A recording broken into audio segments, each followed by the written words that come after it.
Facebook, and YouTube. Let's get this last mic set up. You like this little hack microphone on the headphone next to into the mic? It's a good setup. Here we go.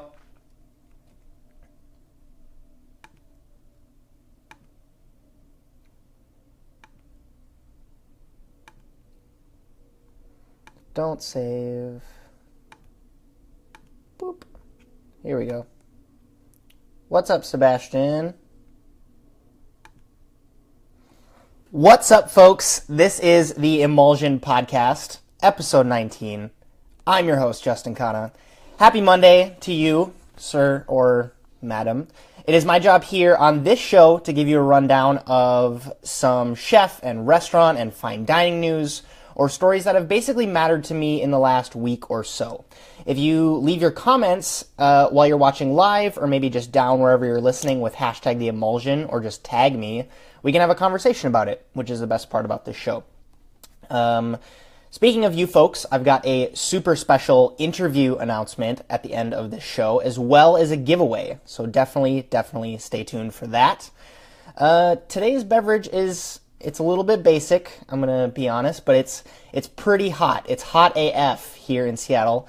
So I'm rocking a cold brew of sorts with a blend of different coffee beans in a pretty basic white mug here. You can see it on the screen. This one's from Target, I think. There's really nothing special about it today. Definitely tasty, though. All right, let's get right into it. So the first story comes from a site that we actually referenced last week. It's called Restaurant Manifesto. And I actually went on record last week saying that I wasn't a huge fan of those, for industry, by industry sites and blogs and stuff like that. But there's been a lot of decent writing, very from both sides kind of writing, like very well-informed writing from this guy named Peter Camarero on that site. So the article is what I'm going to talk about, and it is called Why Restaurant People Are Always Broke. And you may or may not have seen it going around your feeds over this past week, but I wanted to talk about it because there's a couple of points he makes and a couple of opinions that I want to state as well. So he starts off by asking that question, right? Why us industry folks are always short on cash, right? We work a lot of hours. Some people make pretty lucrative tips, so it's the fact that the income is there, but why are we always at some sort of a shortage? And I'm going to give you kind of a quick rundown of some of his reasons and then share my opinions. So we develop tastes for expensive things we can't afford. So the idea behind this reason is we end up serving people nice cocktails or nice spirits or nice like caviar, foie, lobster, as well as really nice wines, and then we develop sort of an expensive sense of taste. So when we go out, we think, well, we've worked so hard and we know how to actually appreciate this stuff, so we should more or less partake ourselves. So that to me is an interesting point. I've definitely experienced that. But the next point that he makes is we spend everything we make on booze after work, kind of referencing the idea that we have sort of a PTSD kind of thing. We live in this very high stress, adrenaline fueled environment, and then we use alcohol as kind of an escape, a sense of enjoyment that kind of takes this pleasure after these kind of heavy toll nights or services. Another reason he states is someone at work owes us money. We are giant tippers. We like to take care of our own in that way. Some of us haven't paid off culinary school. Also, lucrative restaurant jobs are located in areas with the highest cost of living. And then the last reason he states is we never save enough money to pay taxes. So right off the bat, some of these are very, very good and very valid reasons, like ones you can't control, like the highest cost of living. I know I've experienced that in Seattle firsthand. But some of these reasons, to me, are just symptoms of kind of the stereotyped restaurant industry person. And before I get any kind of weird comments about that, I should maybe define that a little bit. And I don't want to say this as a judgment, but this article is kind of a generalization, so I feel a little bit justified to do it. But the sometimes like uneducated, like not highly. A lot of us didn't go to school for 4 to 6 years. Is where I'm going with that. Possibly drug addicted, likes going out and drinking, kind of adrenaline junkie fueled cook, server, or bartender. Right. That's where most of us fit into that kind of box. And of course, not all of us are in that box, but that's more or less a generalization. But those are things that attract people to this industry, right? Where you can live a life where you don't have to go to school forever, ever. You can still make money, and there's kind of like a exciting aspect to it, right? That rock star style life. But as someone who's worked at all of the levels of this industry, right? So I've worked at like ghetto ass food trucks, and I've also worked at like different bistros, and then all the way up to the highest end of like 3 Michelin star restaurants. Things don't change, and I want to emphasize that. So you will find the same people that are just as deep into drugs and alcohol at the lowest level as they are at the highest level. And what I'm focused on, and something that I've also gone on the record saying, is that there's a better way to live your life being in the restaurant industry. And I would like to hope that I am a direct result of that, and hopefully a little bit of a poster on it. So my message to you, I guess, is please don't depend on substances to be happy. Like, spend time getting yourself straight first. Experiment with things like meditation or daily gratitude practices, and audit your inner circle of people. Like, it doesn't have to be like woo-woo meditation journaling stuff if you're not into that. Literally spend time thinking about the people that you spend the most time with. Find other outlets to decompress after a service, right? Like, all of these things are likely weighing in on your own personal happiness as well as your wallet. And I'm not offering professional financial advice here, but a few of you listening here that are just starting off in the industry, I know that there's some culinary school kids and some apprentices that listen to this podcast. How cool would it be to not worry about cash or addiction, or like not rely on drugs and booze to make you happy once you're really like in it in the industry, like after you left school?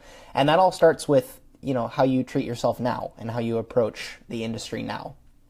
And if you get anything from this podcast, I'd like to think that you get a sense of you can do better. You can do better. A lot of times too, it becomes a vicious cycle, right? And I'm completely empathetic to that, right? So you're broke and you go out to eat to make yourself happy because that's what makes you happy.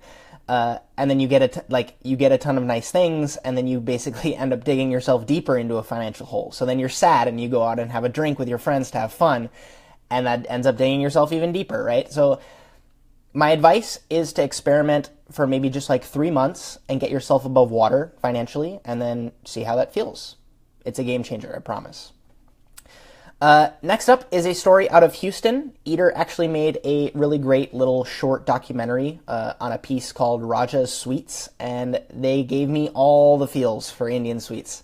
And for those of you that are new to the show or maybe don't know, my dad is actually from India. I had an amazing opportunity to go there in March and meet family that I've never met and actually try a lot of the different stuff that they talk about in this documentary.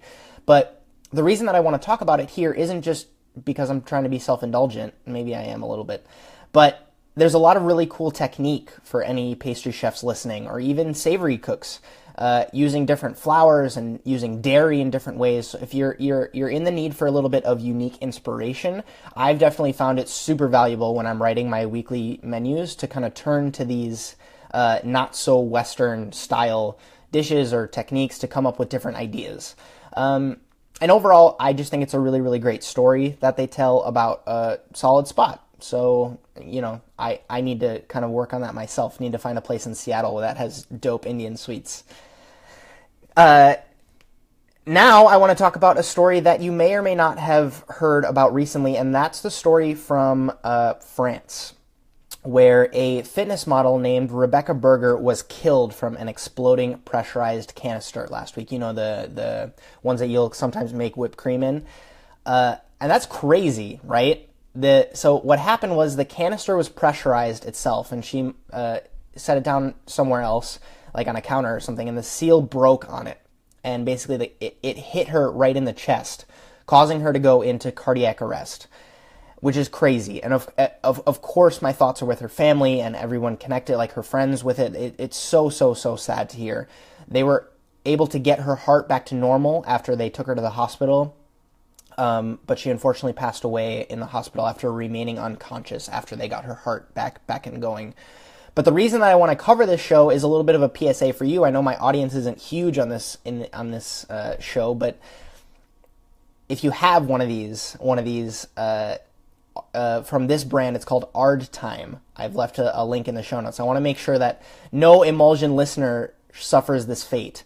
But they've had recalls on these canisters for a while, and of course making sure nothing like this happens, that they tried to get ahead of it, but unfortunately you can't assure every single customer sees the recall. This is just, of course, a worst case scenario. ISI, the company that maybe a lot of you American listeners have, they're all good, so don't stress if you have one of those in your kitchen, but just, if you have one from that brand, Ardtime, return it, please. I've left a link in the show notes, so if you or someone you know has this one, I care about you guys. No explosions, please. All right, so let's transition into a little story I'd be interested in hearing your thoughts on, and that's got to do with Burger King and Christina Tosi, the pastry chef of the very, very popular Milk Bar in NYC. So Burger King, if you don't know, has just announced a 740-calorie bomb, which is a soft-serve marshmallow cereal striped, whipped cream topped, Lucky Charms sprinkled shake that is very much so inspired by the cereal milkshakes that Chef Tosi was coined in making back in 2008 at Milk Bar. So AMNY, which is kind of a New York area news network, reached out to Tosi after the announcement of this whole thing, and she was quoted in saying, "Inspiration is one thing, stealing is another. Be brilliant. Give yourself more credit than that. Come up with your own universe," end quote. And for me, this is one of those classic, like, give credit where credit is due stories, of course, but when you get into bigger companies like Burger King, it's very difficult for them to kind of, like, admit that they're ripping off someone like this. But of course, I'm also a firm believer that you can't really claim intellectual property on a dish or a certain set of flavors, I guess. Someone put bacon and eggs together on a plate like decades ago, but Heston Blumenthal kind of paired them together frozen, right, in that way. I did a dish at a pop-up just last night where the chef did a dish called Oyster and Pearl, where it was a smoked oyster in a shell and then a tiny, tiny, tiny pearl onion that was literally pearl-sized in the shell. And everybody knows Thomas Keller's classic, Oysters and Pearls, and that's not even served in a shell, but hers was. But regardless, this is where I'd like to kind of pass the question on to you guys. Where do you draw the line with copying dishes or names of dishes or flavor combinations, right? In a world where a lot of people are saying nothing is new anymore and creativity is just remixing what's already exists, blah, blah, blah, blah, blah. What are your thoughts? Evolution, to me, is different than copying, and, we're constantly moving the needle forward in that way, and if anything, where does ego come into play in that, right? Like, we were talking just last week about how some people expect chefs to come up with these game-changing ideas and social issue solutions, but then we, as chefs, get kind of all pissy when someone mass markets a dish that we make. I'm a little bit torn on this story, and I would really love to hear your thoughts on it. Next up is a crazily researched story. I thought it was just going to be a headline and then a little blurb, and then I ended up reading the article, which is like, it's got to be at least 6,000 words, but it's very, very well researched. There's a lot of numbers that went involved, and that is because it's more or less a lawsuit, and it seriously needs to get passed off to Starz or HBO and turned into like a 12-episode series. But the story is from Chicago, where the owners of a restaurant called Baya literally made off with hundreds of thousands of dollars and left the chef of the restaurant with $1.5 million in outstanding financial debt, like money he owed to purveyors and landlords and all this stuff. So just so we get the characters right here, Attila Gulai and Komal Patel have abruptly vanished off the face of the earth. No one knows where they are. And Tai Dang, the chef, is left to deal with the ramifications. So I will refer to them as Gulai and Patel. Those are the people who kind of are the villains in the story, and Tai Dang is the chef.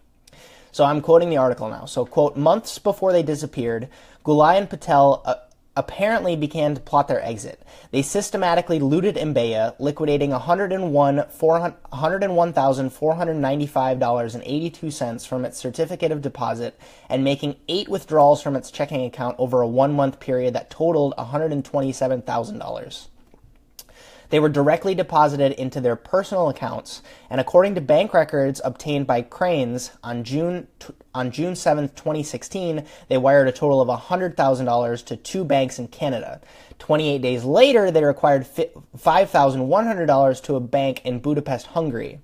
So they've been wiring money all over the world for the past, year, a little over a year now. And if you like scandal stories, I've left the whole story down in the show notes so you can read it. But to me, this is so crazy. And Baya was this place that was opening maybe 3 blocks away from Grace when I was there in Chicago, because I was on the opening team of that restaurant. And I had a fantastic meal there at Baya. The service was great. They got great reviews. But I don't think anyone saw this coming. No, nobody. But there's so much more to this story, right? And scandals that would happen even before the restaurant was open, or while the restaurant was open. So they would have, I'm quoting the article again, quote, "If we had a 15-person private dining party that spent 3 or 4 hours at the restaurant and went through 10 bottles of wine, Attila would manipulate the bill and they'd pay for 16 bottles," end quote. They were cited as, when the restaurant was open, paying people in paper bags full of cash. There's a story about Tai Dang went to the city to apply for a liquor license for his Vietnamese restaurant in Pilsen that he's opening called Hai Su. And him and his business partner Danielle that were planning to open it, they went to go get this liquor license and they got blocked by a $19,000 bill worth of parking tickets, as well as delinquent business license fees and state taxes that Gulai racked up, basically, by attaching the SUV to the Baya business and then kind of just not paying all of these fees. So $19,000 that's now in this chef's lap, this poor chef's lap, because his business partner kind of just screwed him over. So that brings me more or less to the takeaway, which I'm not entirely sure I have on this story, because of course be careful what you do business with, but I don't think anyone could have even written this, and that's one of the reasons why I think it's destined for the big screen in some way, shape, or form. But, a good-looking Hungarian and a beautiful woman from Zambia are guaranteed to screw you over. Maybe that's a takeaway. Just getting everything in writing is also maybe a good takeaway. It's not. That's not a good takeaway. Not even from this crazy of a story. I can't even handle it. It's just too much. Restaurant drama. So next up, I want to do a little quick shout out to 2 Seattle folks crushing it right now, friends of mine. Me, Kim, if you've been keeping up with me on Instagram, you know I've been doing some photo and video stuff for her donut pop-up, Raised Donuts. They had one on Saturday, this past Saturday here in Seattle. If you're a pastry chef and want some really, really solid inspiration on either flavor combinations or even just some donut porn, I really, really definitely recommend you check her out on Instagram. I've left a link for you in the show notes.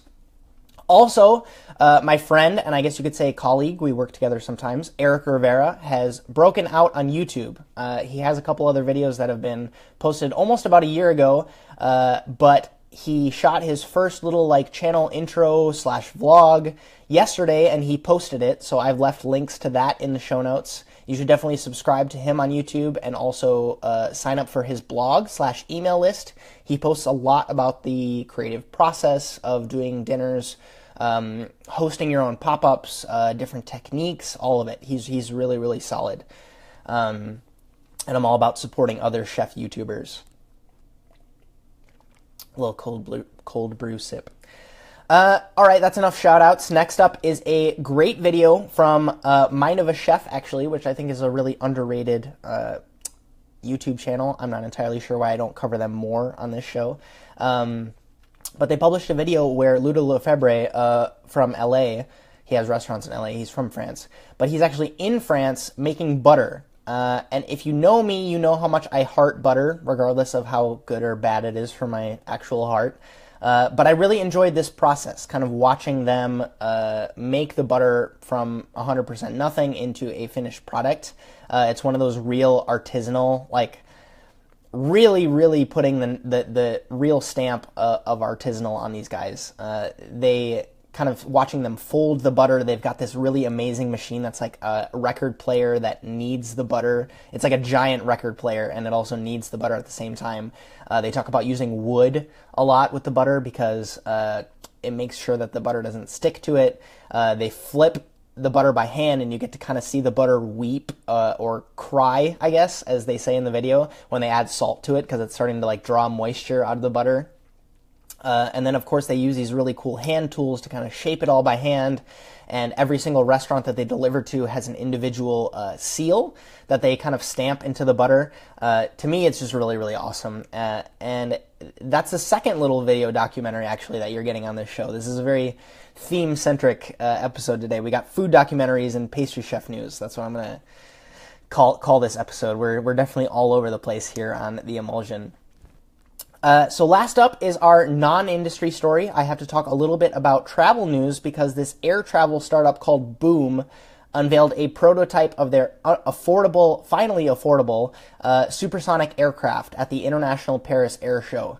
And this plane can go up to speeds of Mach 2.2, which, for those of us that aren't in the aeronautical industry, means that aviation industry, I guess you should say, it literally means you can go from New York to London in 2.5 hours. What? It's already able to hold 55 passengers too, which doesn't mean that it's kind of like this tiny little private jet plane that, you can kind of rent for hundreds of thousands of dollars and zip over there. This is like, made for us economy class flyers. And judging from how things scale these days, I don't think we're actually that far off from us, cheapos to be able to fly that. Time is definitely the asset when you're traveling, and being able to kind of spend less time in the air and more time on the ground is something that I support 100%. What I'd be interested to see in is how this affects jet lag, right? So you could literally travel over several time zones in just a few hours.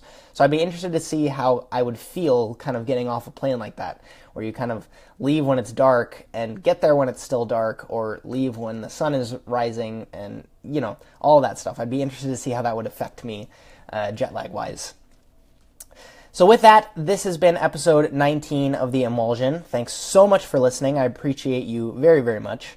I did promise an interview announcement, as well as a giveaway, so I'm going to give you kind of the DL on that before you head off. So next week, that gentleman that I mentioned earlier, Eric Rivera, formerly of Tallulah's here in Washington and Alinea in Chicago, is going to be on the show. He's a friend of mine. He's a great chef. We're going to talk all sorts of shop here on the show.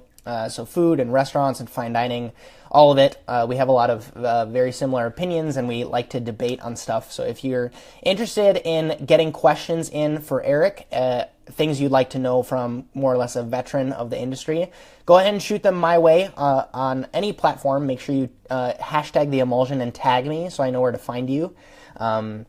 But I'm super, super pumped for that interview. I will announce the times for the live stream on my Facebook page as well as on Twitter. Both are more or less in the show notes for you if you don't follow me there already. I also may or may not try to play around with YouTube live streaming on that one. So go ahead and just make sure you follow along so I can keep you posted of where you can see that. Also, go ahead and share this podcast in whatever form you prefer to listen to it with your own social networks in some sort of way, whether that's Facebook or Instagram or Twitter, and tag me on it, and I'll randomly pick one person to get a copy of the Milk Bar book. Where do I have that?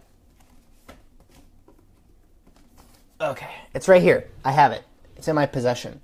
So Christina Tosi, the girl that we talked about today, about that Burger King milkshake scandal, I want to give away a copy of this book, my copy.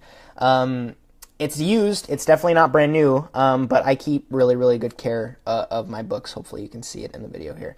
Got a lot of love from me, but I'm in the process of more or less cleaning off my bookshelf, and I want to make sure that you folks kind of benefit first before I kind of sell them on eBay. So it's just that easy. Go ahead and share this episode in whatever form you choose, just so we can kind of spread the word about this show. Whether it's the video or the link to it in iTunes, and tag me so I can find you, and I will pick a winner sometime this week, and I will ship you out this book. And you can kind of learn all about the history of the restaurant and all of those awesome recipes for like things like crack pie and cereal milk, and all that stuff. So thanks again for listening. This has been the Emulsion podcast. My name's Justin Khanna. Have a good one.